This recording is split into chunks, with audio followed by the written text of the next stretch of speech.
April 30th, 1943. The first light of dawn breaks over the southern coast of Spain.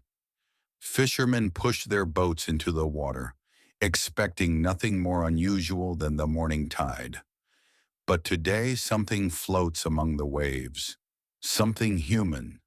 A body, dressed in the uniform of a British Royal Marine. Attached to the man's belt is a black leather briefcase, swollen with seawater, stamped with the crest of the British Royal Navy. Within hours, Spanish authorities recover the corpse and bring it ashore. Word spreads quickly, and soon German intelligence agents arrive to inspect the mysterious discovery. They open this briefcase. Inside, they find letters, military correspondence of the highest secrecy, revealing what appears to be the Allies' next major plan of invasion. But none of it is real. The man is not a Royal Marine, the letters are forged, and the body itself has been placed here intentionally. This is the beginning of one of the most daring deception operations in the history of warfare. A plan so audacious, so unbelievable, that it could have come straight from a spy novel. This is the true story of Operation Mincemeat. The plan that fooled Hitler changed the course of the Second World War and helped shape the outcome of modern Europe. To understand Operation Mincemeat, we must first return to the early months of 1943. Europe was engulfed in war. The Axis powers controlled vast territories, but in North Africa, the tide had just turned. After months of brutal fighting, Allied forces had finally defeated the German and Italian armies, pushing them off the continent. With North Africa secured, the Allies faced a new decision: where to strike next. Italy, the soft underbelly of Europe, as Winston Churchill called it, was the logical target. And to invade Italy, the Allies would first need to seize Sicily, the large island guarding the entrance to the Mediterranean. But everyone knew this. The Germans knew this. The Italians knew this. Every officer with a map knew this. Sicily was the obvious target, which meant it was also the most dangerous. German forces fortified the island heavily. Anti-aircraft guns, infantry divisions, tanks, miles of barbed wire. Hitler believed Sicily was the gateway to Europe, and he swore it would not fall easily. The Allies needed an advantage, something that could make the Germans move their troops elsewhere, leaving Sicily exposed.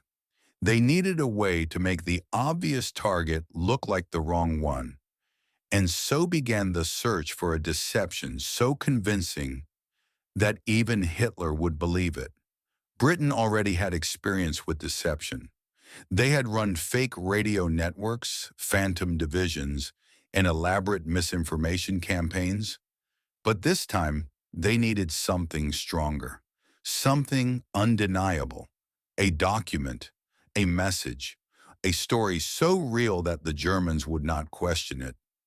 But how could they deliver such a document?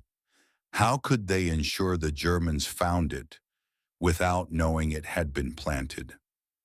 This problem would inspire one of the strangest ideas in the entire war, a plan that began with a dead body and a briefcase full of lies.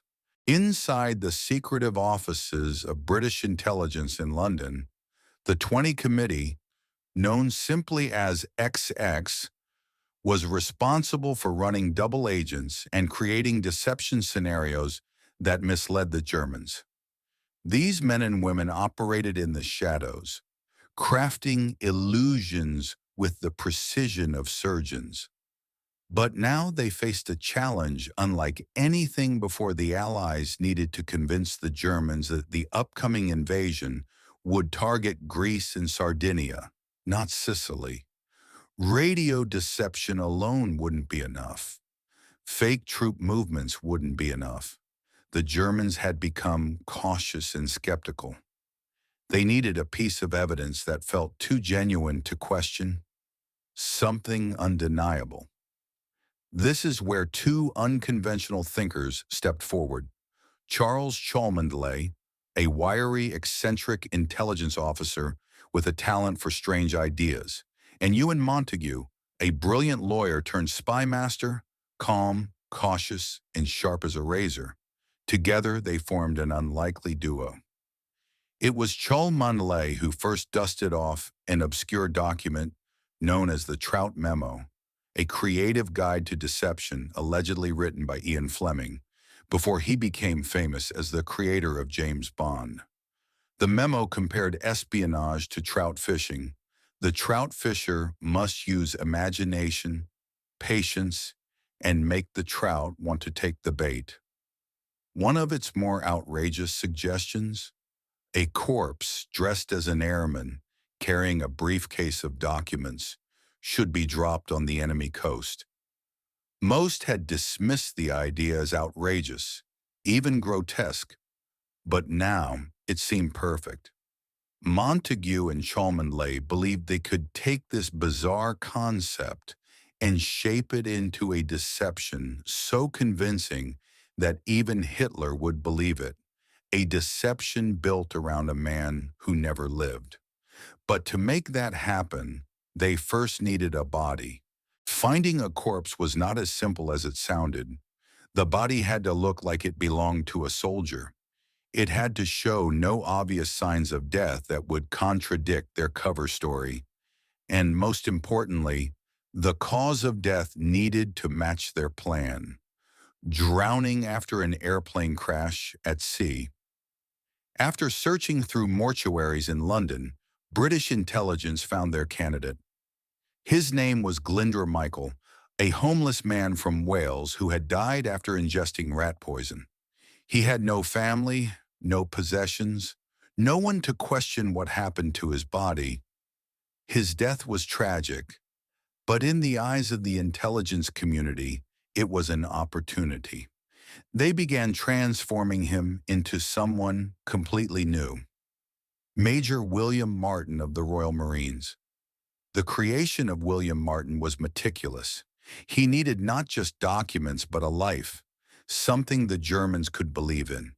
Montague and his team built an entire identity for him: a love letter from his fiancée, Pam, a receipt for a new shirt, a membership card for a London club, a letter from his bank, even a bill for a modest overdraft, because real people are imperfect and lies must contain flaws to be believed. They added small details: theater tickets, matches, a worn photograph. Items that seemed meaningless, but were crucial. The final step was the briefcase inside it. They placed the forged documents, letters between top Allied generals, hinting that the real attack would target Greece and Sardinia. Everything was ready. Now the challenge was delivering the body to the right shore, where German agents would find him. By late April 1943, the operation was ready to enter its most dangerous phase. The body, now fully transformed into Major William Martin, was stored inside a specially designed steel canister packed with dry ice to slow decomposition. On its exterior, someone painted a simple phrase: "Handle with care." On April 17th, the canister was loaded onto the British submarine HMS Seraph under the command of Lieutenant Norman Bill Jewell, a man known for cool nerves and precise execution. The crew was told only the bare minimum. They were transporting something sensitive, something vital to the war effort. Only when the submarine passed Gibraltar did Jewell gather his officers and reveal the truth. He read the top-secret instructions aloud. The officers listened in stunned silence. Their mission was to release a corpse into the sea in such a way that it would look like the victim of an airplane crash. And they had to do it at exactly the right place, off the coast of Huelva, Spain, a region known for its sympathetic relationship with the Germans and a hotbed of German intelligence activity. In the early hours of April 30th, HMS Seraph surfaced in the darkness. The sea was calm. The mission had to be executed quietly. Jewel ordered the canister opened. A cold mist poured out as the dry ice evaporated. The crew silently lifted the body, adjusted the life jacket, secured the briefcase to his belt, and then carried him to the submarine's edge. No words were spoken, no ceremonies, just a grim, quiet understanding of the importance of what they were doing. At precisely 4:30 a.m., the crew released the body into the water. It floated for a moment, illuminated faintly by the moonlight, and then drifted slowly toward the Spanish shore. The submarine slipped back beneath the waves. The bait was cast. Now the entire war depended on whether the Germans would bite. Just hours after the body washed ashore near Huelva, Spain, local fishermen discovered it. They alerted the authorities, who quickly recovered the corpse and the briefcase. Everything was going exactly as planned. Spain was officially neutral, but in reality, many officials, especially in Huelva, were sympathetic to the Axis. This was precisely why British intelligence chose this location. They knew Spanish authorities would likely hand the documents over to German agents, and that is exactly what happened. Within days, the Germans had the briefcase in their possession. They opened the letters using a delicate process meant to leave no sign of tampering, then resealed everything carefully. Inside, they found exactly what they hoped for: detailed correspondence indicating that the Allies were preparing to launch their major invasion, not in Sicily, but in Greece. It was a dream come true for German intelligence, a stroke of luck, a miracle even. They copied every page and sent the information straight to Berlin. Hitler himself reviewed the documents. He believed them instantly. He ordered significant reinforcements to Greece and the Balkans, shifting crucial divisions away from Sicily. Entire units were put on high alert. Defensive positions were strengthened. The Germans were certain they had uncovered the Allies' secret strategy. Meanwhile, back in Britain, the code breakers at Bletchley Park were listening. Through decrypted German messages, they confirmed that the deception had worked beyond their wildest expectations. The enemy had swallowed the bait whole. Operation Mincemeat was a success. Now the Allies simply had to launch the real invasion and hope the Germans wouldn't realize their mistake until it was far too late.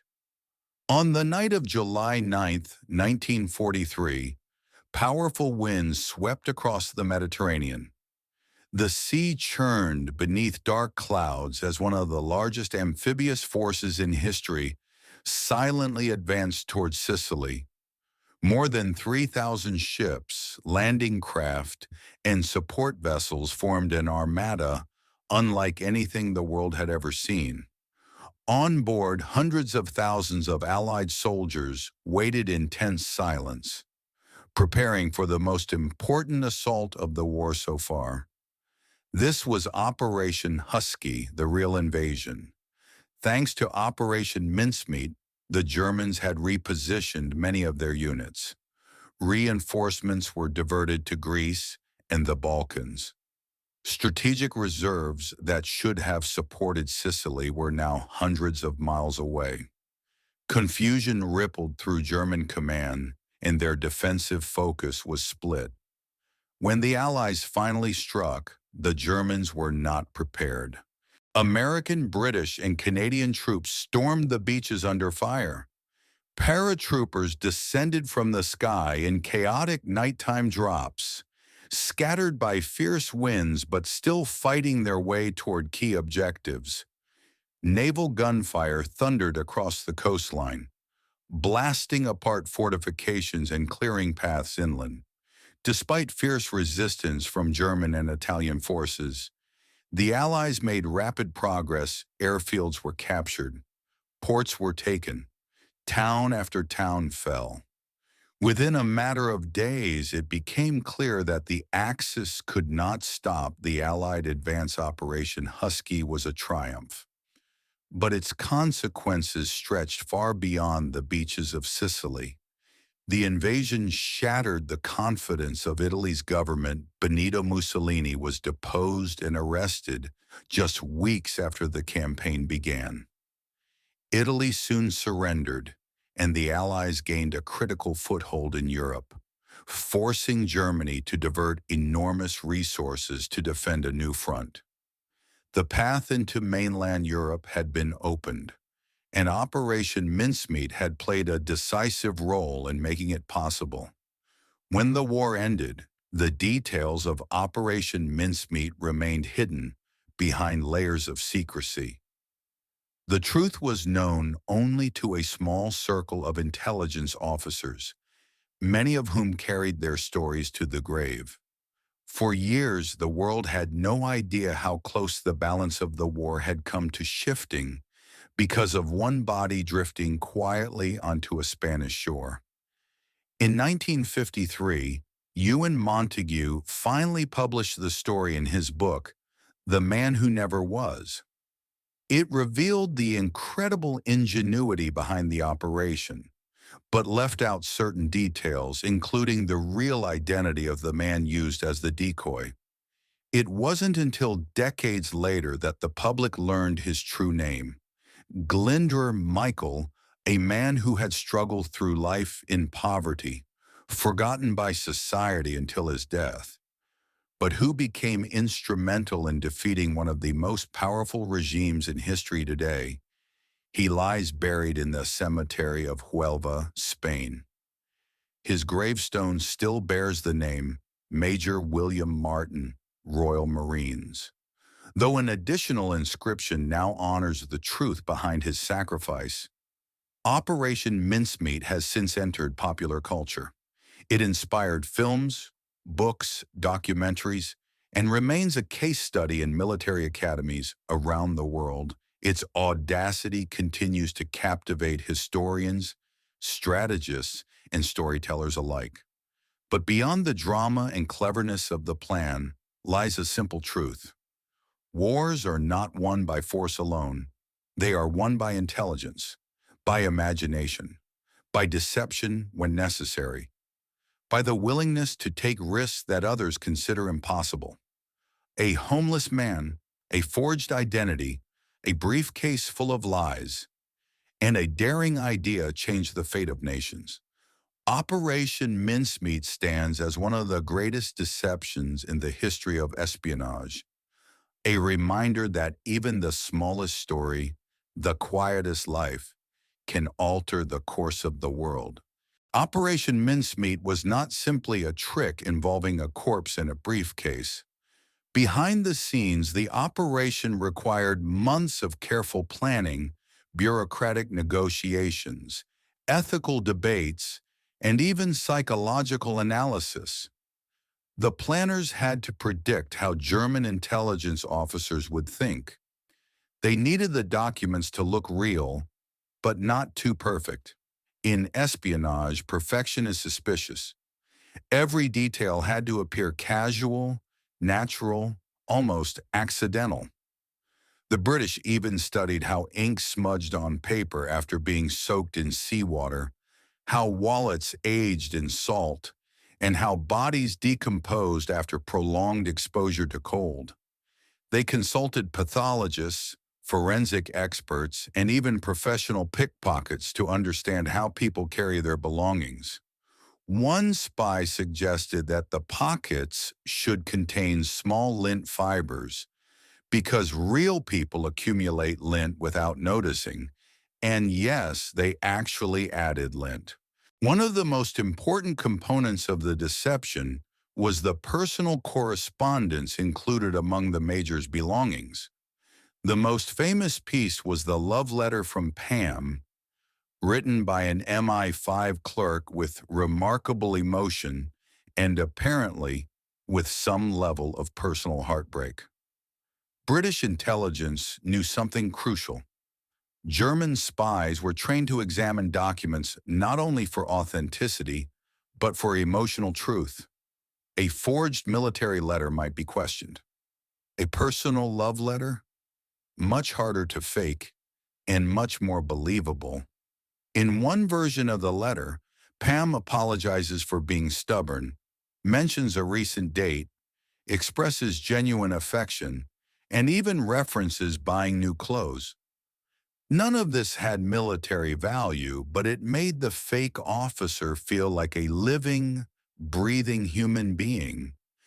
The British also made sure the handwriting looked rushed, with small imperfections. These tiny emotional details played a major role in convincing the enemy of the Major's authenticity. The briefcase carried by Major Martin was not just a prop, it was a character in the story. Inside it were real photographs, legitimately printed forms, and even receipts from London restaurants. They included scraps of newspaper, a theater ticket, and a letter from his bank complaining that his account was overdrawn. This was clever. A perfect man with a perfect life looks fake. A man with financial problems looks real. They even inserted a pair of used bus tickets to show the Major had recently been traveling around London. Every object told a story, and together these stories made William Martin more real than many living people. One of the least discussed parts of Operation Mincemeat is the ethical dilemma its creators faced, using a real human body, taken from a morgue, for a deception operation raised serious moral questions. Some in the War Office strongly opposed it. They argued it was disrespectful, possibly illegal, and could cause a scandal if exposed. Montague, however, argued that the operation could save tens of thousands of lives. In war, hard decisions must sometimes be made. To honor the man used in the operation, they ensured he was given a proper burial under a heroic identity in a Catholic cemetery. They quietly added flowers to his grave after the war. Later, when his real identity, Glyndwr Michael, was revealed, his name was added respectfully. The story of Glyndwr Michael reflects how even the most tragic life can become part of something profoundly meaningful. German intelligence wasn't naive. Before they accepted the documents as genuine, they performed a detailed forensic analysis. They checked the water damage patterns on the paper, whether the ink had bled naturally, the authenticity of letterheads, the consistency of paper fibers, the signatures of high-ranking Allied officers. They even consulted experts on British officer behavior. Everything pointed to authenticity. The greatest trick of Operation Mincemeat was not planting false information. It was planting information so believable, so human, that the Germans convinced themselves it was real. Spain's role in Operation Mincemeat is often overlooked. Officially neutral, Spain secretly cooperated with the Axis powers. German agents in Huelva were deeply embedded in the local government, the police, and even the hospital. The British counted on this. They even sent a diplomatic request to retrieve the documents, knowing the Spanish would secretly give them to the Germans first. It was a psychological move. If the British appeared desperate to get the documents back, it made them look more real. This subtle tactic helped seal the deception. Few know that Operation Mincemeat almost collapsed several times. At one point, the body drifted off course, and fishermen delayed reporting it. At another, British agents feared the Spanish authorities might simply bury the body without opening the briefcase. But the closest call came when a British official accidentally hinted about a very important lost item in a conversation overheard by someone not connected to the operation. The team panicked, believing the secret was blown. Fortunately, the remark was ignored. Operation Mincemeat survived on luck as much as planning. Operation Mincemeat is now studied in military academies across the world. It demonstrated a powerful principle. The best deception does not tell the enemy what you want them to believe. It tells them what they want to believe. German High Command already feared a Greek invasion. The forged documents simply confirmed their fear. Because the story matched their expectations, they never questioned it. Modern intelligence agencies apply the same principles today in cyber warfare, counterintelligence, and strategic misinformation campaigns. Some historians argue that Operation Mincemeat shortened the war by months. Others believe it saved tens of thousands of lives by weakening the defenses of Sicily. But perhaps its greatest legacy is the reminder that the tiniest details can shift the course of history. Not all heroes carry rifles. Some carry briefcases, some write letters, and some, like Glynd or Michael, change the fate of nations without ever knowing it. Operation Mincemeat remains one of the most extraordinary examples of how imagination, deception, and human storytelling can alter the destiny of the world. When I think about Operation Mincemeat, I realize that this is not just a story about war or deception or espionage.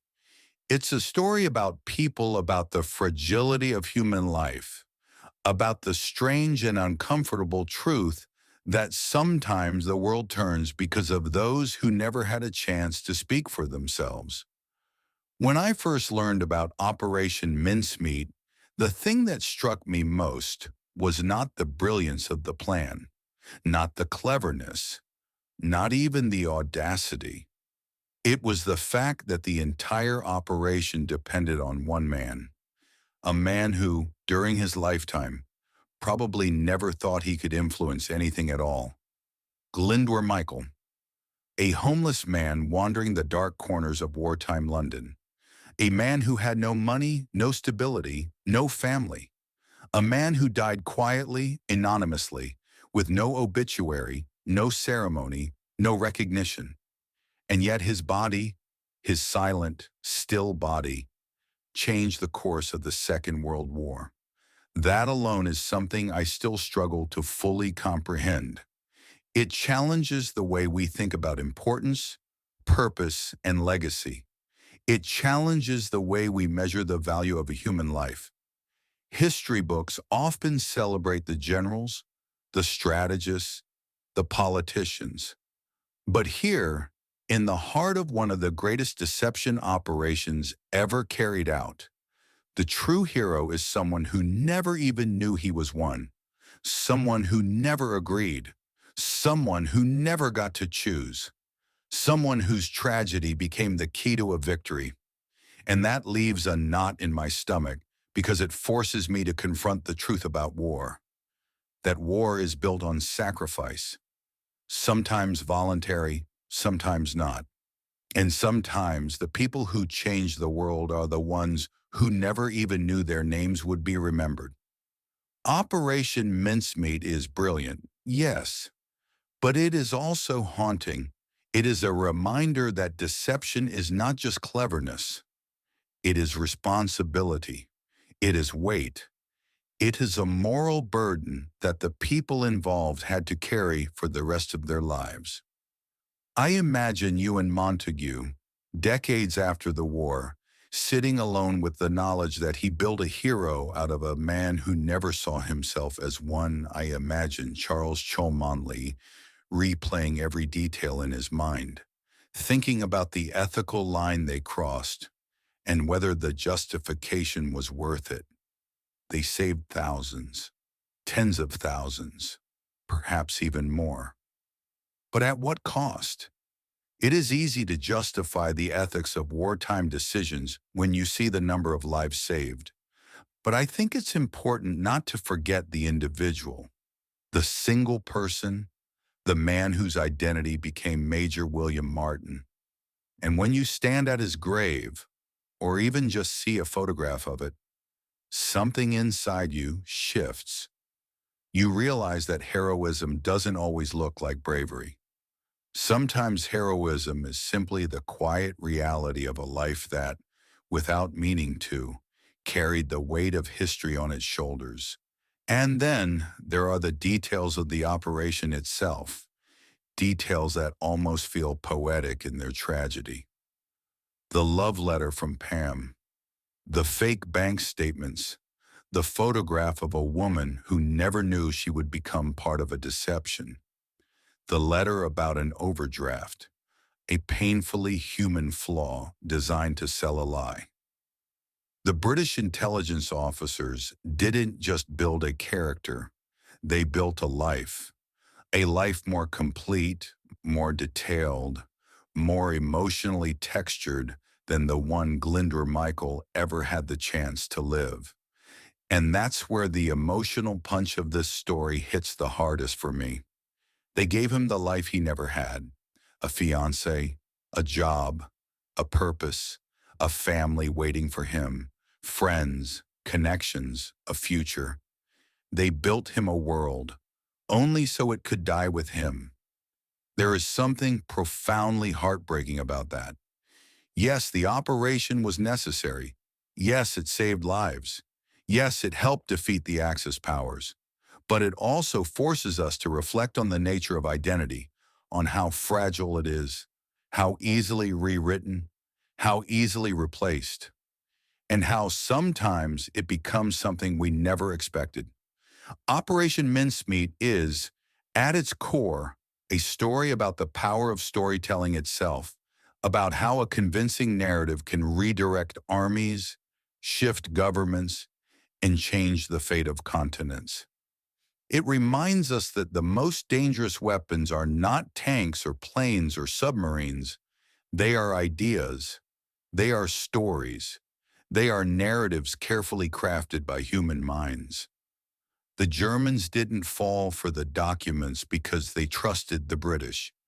They fell for them because they trusted their own fears, their own biases, their own expectations.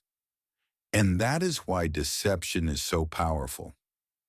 When you understand how someone thinks, you don't need to force them to believe something.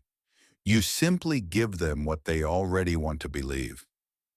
That's what Operation Mincemeat teaches us, not just about war, but about people. There is another part of this story that fills me with awe. The sheer collaboration behind the operation. Spies, lawyers, clerks, tailors, pathologists, fishermen, sailors, submarine officers, forensic experts, even a woman writing a love letter that would never be sent.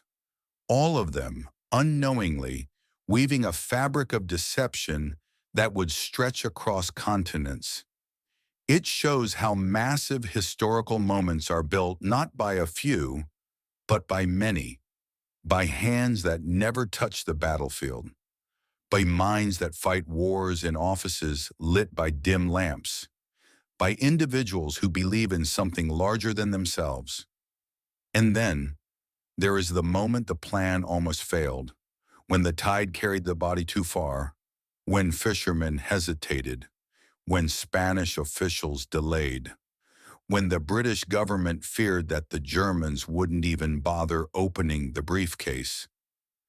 These near failures reveal something important, that even the greatest plans are fragile. They depend on luck, on timing, on chance. Operation Mincemeat succeeded not because it was perfect, but because 1,000 small, uncontrollable factors aligned at the right moment. And that, to me, is one of the most human things about this operation. We like to believe history is shaped by precision, by cold, calculated decisions. But sometimes, history is shaped by chaos, by imperfections, by the unpredictable nature of the world. In the end, Operation Mincemeat is not just a military success, it is a human story. Messy, complicated, uncomfortable, brilliant, tragic, and deeply emotional. It teaches us that impact is not always intentional, that a life can matter in ways no one could ever foresee, that even in the darkest moments, creativity and imagination can save lives, and that sometimes the greatest heroes are the ones who never knew they were part of the story. When I think about Glinder Michael, I don't picture a homeless man wandering the streets of London. I picture a man who, through tragedy and circumstance, became a symbol of how unpredictable fate can be. His story tells us that every life, no matter how invisible, no matter how forgotten, has the potential to shape history. And maybe that is the greatest lesson of Operation Mincemeat, that the value of a human life cannot be measured by wealth, status, or recognition. It can only be measured by the impact it leaves behind. And Glinder Michael, the man who never lived yet, saved thousands, left behind a legacy more powerful than most could ever dream of.